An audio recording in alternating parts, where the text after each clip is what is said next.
Scarlett, itatakas kita ha? Scarlett, may kausap ka ba?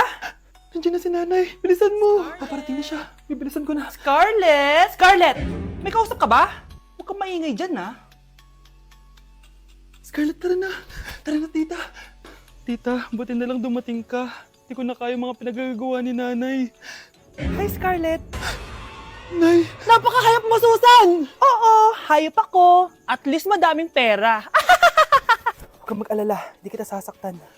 Hindi ko na din kaya mga pinagagawa sa akin ni Susan. At ikaw, Scarlett, ipapakain ko sa'yo yung lason na binigay mo sa akin. Nay, wag po. Halika. Isubo mo tong lason. Ito'y nararapat sa'yo para mawala ka na sa mundo. Itigil mo na yan, Susan. Totoo ba ito nakikita ko? Buhay ka, tay? Oo, buhay na buhay. Paano nangyari yun? Hindi pwede. Pinatay na kita. Simula pa lang ng una, alam ko naman na pera lang ang habol mo sa akin, Susan. Kaya nung naparalyze ako, alam ko na pagkakataon mo na yon para lasunin ako. Kaya inutusan ko yung polis para ipalit ako sa bangkay. Hawak ko din dito yung mga papeles na magpapatunay na ninanakawan mo ako ng pera. Sumama ka sa akin sa presinto. Tandaan nyo to! Hindi ba ako tapos? Anak, sorry. Kinailangan ko magtago sa'yo. Okay lang, tay. Ang importante, buhay ka.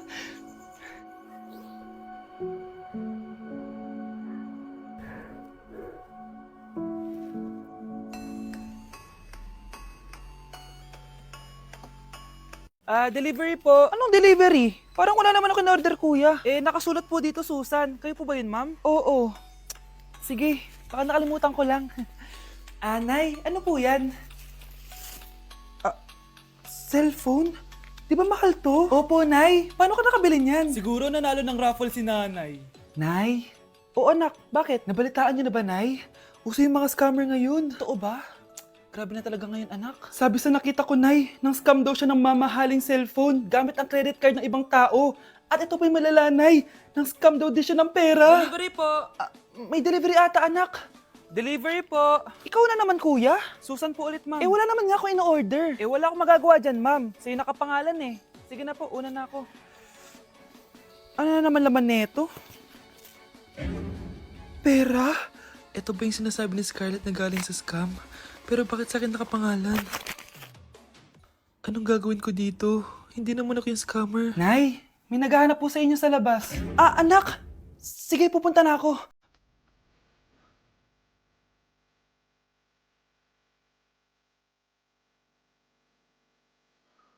Hello po. Ano pong kailangan nila? Kayo po ba si Susan, ma'am? May natanggap po kasi akong report na kayo daw po nangi-scam. Scammer? Hindi ako scammer, Ma'am, sa'yo nakapangalan ng mga parcel. Kaya sumama ka na sa amin. Hindi nga ako scammer! Ikukulong ka na namin. Huwag niyo ko ikulong! Hindi ako scammer! Itigil niyo na yan! Hindi si nanay ang scammer. Pero nasa bahay na to, ang totoong scammer. Huwag niyo ko ikulong! Hindi ako scammer! Itigil niyo na yan! Hindi si nanay ang scammer. Pero nasa bahay na to, ang totoong scammer. Hoy bata, huwag kang mangialam. Wala ka namang ebidensya. Pero Nay, alam ko hindi ko yung scammer. Tara na, sumama ka na sa akin. Mga anak, aayusin ko to, ha? Babalik din ako, okay?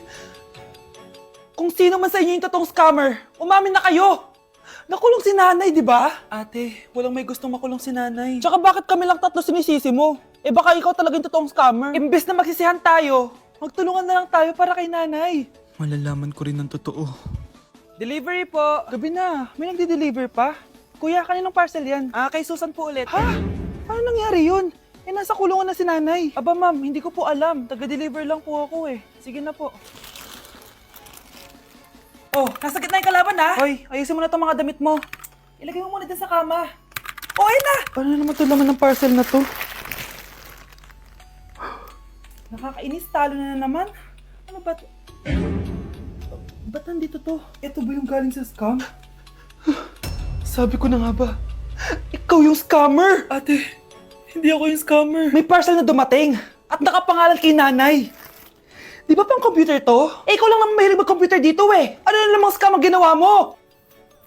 Pasalamat ka, minor de edad ka pa. Bawal ka pa makulong. Pasensya na sa ginawa ng anak ko. Pagsasabihan ko to. Basta wag na uulitin ha. Ako na magbibigay sa mga may-ari neto. Sige na. Ang galing mo talaga. O ito, sino to cellphone? Akin tong pera. Mas kailangan ko to. Galingan mo pang mang-scam para mas marami tayong makuha. Bahala sa'yo. Makakaasa ka. Gagalingan ko pa. Happy birthday, anak! Anong wish mo sa birthday mo? Ang wish ko, sana magka-tablet na ako para makapaglaro na ako ng Roblox. O sige, pag natulog ka, pagkagising mo, may tablet ka na. Talaga, Nay? Matutulog na ako! Excited na ako! Totoo nga! May tablet na ako! Happy birthday, anak! Ang bilis mo naman lumaki. Teenager ka na agad. Anong wish mo sa birthday mo? Hindi na ako mag-wish ng mga bagay, Nay. Ang wish ko lang, sana maging happy family tayo palagi. O sige, matulog ka ha. Pagkagising mo, matutupad yung wish mo. Opo, Nay. Nay? Nay? Nay? Ba't walang tao dito? Kuya? Ate? Teka, si Kyle ba yun? Lumabas ba sila, nanay? Nay! Kyle? Anong ginagawa mo dito sa labas? Hinahanap ko po sila, nanay. Oh, Kyle! Nandiyan ka lang pala. Balik ka na dun sa bahay. Naghihintay na si nanay. Talaga, ate? Yay! Tita, sama na kayo. Sige, tara. Kyle! Nay! Happy family na ba tayo? Oo naman, anak. Yay! Scarlett? Anong nangyari sa kanya? Patay na si nanay, pati yung dalawa naming kapatid. Namatay sila nung birthday niya. Kaya tuwing magbo-birthday siya, sila yung hinahanap niya. Grabe pala yung trauma. Anak, malapit na tayo magsama. Talaga, Nay. Sobrang miss ka na namin, Kyle. Excited na kami, Kyle. Excited na rin ako, mga ate, kuya. Ate, makakasama ko na sila, nanay. Matutupad na yung birthday wish ko. Kyle, kain ka na dito. Celebrate natin yung birthday mo. Kyle, kain na. Sino ba batang yun? Kyle! Kyle. Ganda nito, oh. Sana maging successful yung pagbebenta ko ng damit noon, ha? Mahal, ang dami nating ibebenta mamaya. Manifest natin na makabenta kayo, Nay, para makaahon na tayo sa kahirapan. Hindi ako makapaniwalang nabili ko na yung pangarap kong tig 200,000 na relo. Wow, ang ganda niyan, Tay. Anak, tignan mo to, binili sa akin ng tatay mo. Diba ang ganda? Hala, di ba mahal yan, Nay? Mas mahal pa to sa bahay ng kapitbahay natin, no? Magbebenta ulit kami mamaya para mas marami tayong pera. Anak, binilang kita ng kotse. Gamitin mo to pag pupunta ka ng school, ha? Ha? Tay, di ko naman po kailangan ng kotse. Kaya ko naman po mag-commute. Gumastos pa tuloy kayo. Dami mo naman sinasabi, anak. Sige na, puntahan mo na sa labas. Wow! May sarili na akong sasakyan. Wow, ang ganda naman ng bagong kotse mo, Scarlett. Salamat po. Hindi ka ba nagtataka, Scarlett, kung bakit ang bilis niyong yumaman? Galing yun sa pagbebenta ng damit nila, nanay. Ang dami na nga nila mamahaling gamit ngayon, eh. Sure ka ba? Na damit lang ang tinitinda nila? Nay, bumabagabag talaga sa isip ko kung bakit ang bilis nating yumaman. Ano ba talaga binibenta niyo ni tatay? Ano ka ba, anak? Malaki talagang kita sa pagbebenta ng damit. Pero, Nay, wala nang pero-pero. Hindi ka ba masaya, anak? Na mayaman na tayo? Na nabibili natin lahat ng gusto natin? Sige na, mag-aayos pa ako ng benta ko. Mahal, nakauwi ka na ba?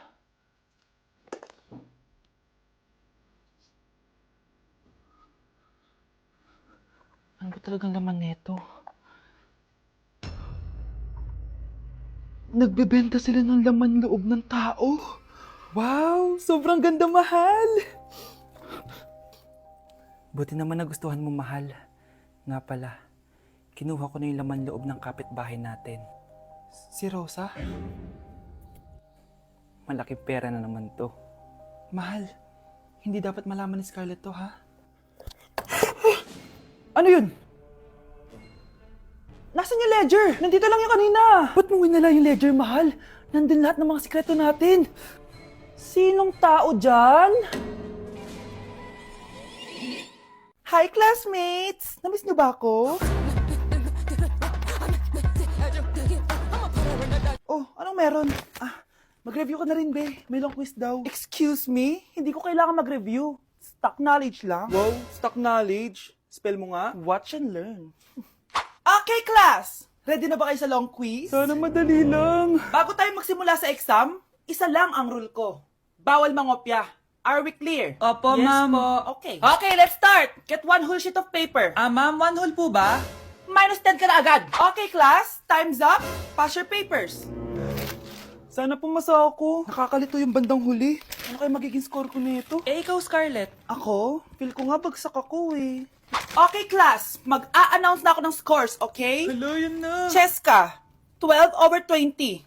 Munti ka na bumagsak. Miguel, 14/20. Pwede na.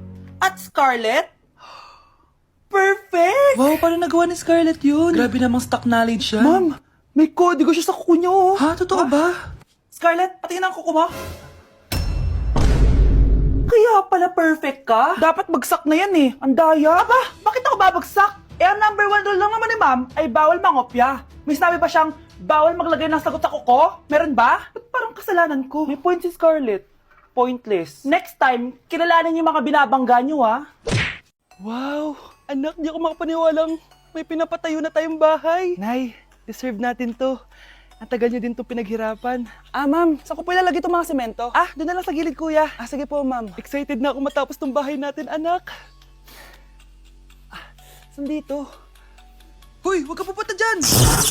Grabe nangyari sa kanya. Naman siya. Ba't ang daming tao? Engineer, anong meron? Ma'am, yung isa sa mga trabahador namin, nakuryente tapos natabunan ng semento. Ayun, namatay. Ha?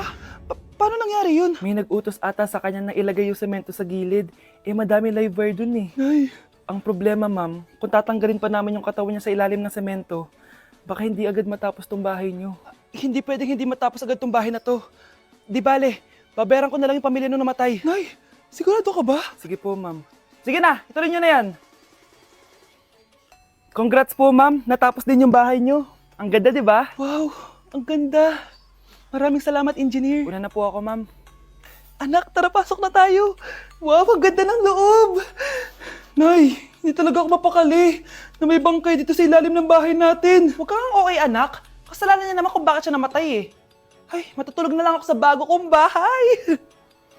Wow, ang ganda ng kwarto ko. Ano yun?